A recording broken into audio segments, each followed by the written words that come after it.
आयज ह्या चायेच्या स्वादान कितें तरी खास आसा. पळोवया जेवण कशें करता ते.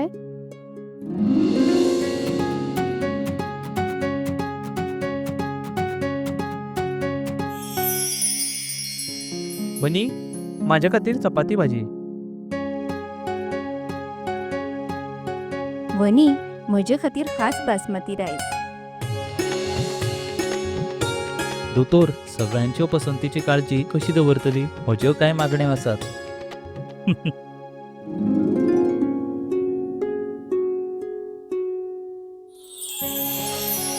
एक दोतोराच्या नात्यान भलायकेची काळजी दवरप ही म्हजी जापसालदारकी आणि सून म्हणून कुटुंबियाचे मन जिखपूय म्हजें कर्तव्य आसा. आणि हे सगळें शक्य जाला पंचामृताक लागून. भारताचे पयले फॉर्टिफाईड तांदूळ आणि हांचे सगळे प्रोडक्ट जे जेवणातले पौष्टिक तत्वांचो उणाव भरता. I certify where food is fortified.